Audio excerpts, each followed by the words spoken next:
KERR9000'S game room. Hi, it's KERR9000. I frequently get asked what got me into retro gaming. Well, I guess to explain that, I have to start with what got me into gaming. When I was about 3 years old, my dad sat me on his knee in front of a 48K Spectrum and got me to play a game called Learn with the Mr. Man, or First Steps with the Mr. Man, something like that. And from then on, I just kept getting new Spectrums, and then I got a Mega Drive, an Amiga 500, a SNES, and my hobby just grew from there, gaming-wise.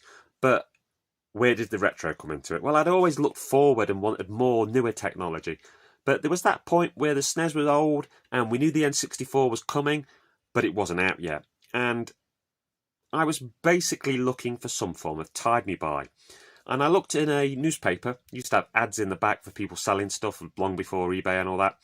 And some guy was selling a NES with about 10 games for, I think, something like £25. It was a really small amount. It was crazily cheap.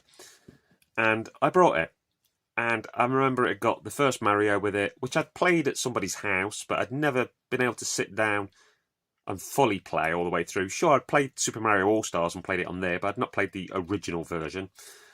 And it got Punch-Out, which I love Punch-Out, but more on that another time. And that was the first time I brought something which I hadn't really experienced, which was old. I'd had a little taste of it at somebody's house, mostly just Mario, but I'd not been able to sit and play it or choose games. I started going on car boots and tracking down carts, and at the time they were nothing. They were a couple of pound because everybody wanted to get rid of them to either get SNES games or to wait for the N64. And from there I got a Master System, and then it was like when the PlayStation 1 was out, yeah, I wanted one and I was, going to save up for one, but I actually started looking on car boots for Mega Drive games and Super Nintendo games, trying to plug holes in various series I'd not got into,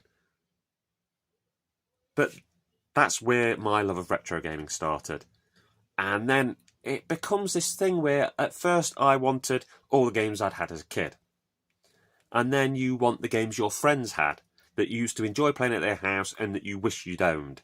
Like, for example, I remember getting Secret of Mana for the SNES because I used to play that at one of my friend's house. I got Mega Man X because I used to play that at another friend's house. A friend of mine that had a Mega Drive had a game called DJ Boy, and I'd played that at his house and never had proper time with it on my own, so I tracked that down. And it just goes on and on like that. Then, the internet just lets you read about all these things that you missed out on. And even if they stop making games today, even if I lived to 100, I couldn't play everything on even the last 20 years worth of machines. So there's always a gem for you to find. There's always something that you will have missed.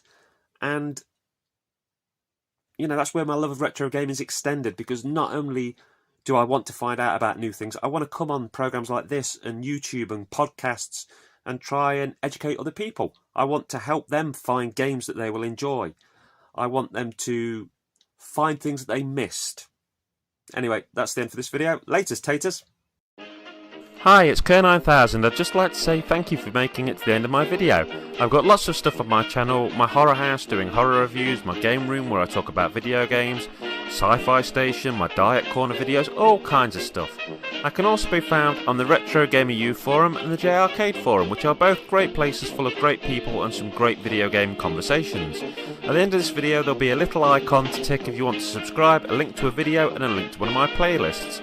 I'd also like to recommend the wonderful talented Just Jessica 1988 on TikTok, who does a lot of diet videos and is my supportive partner.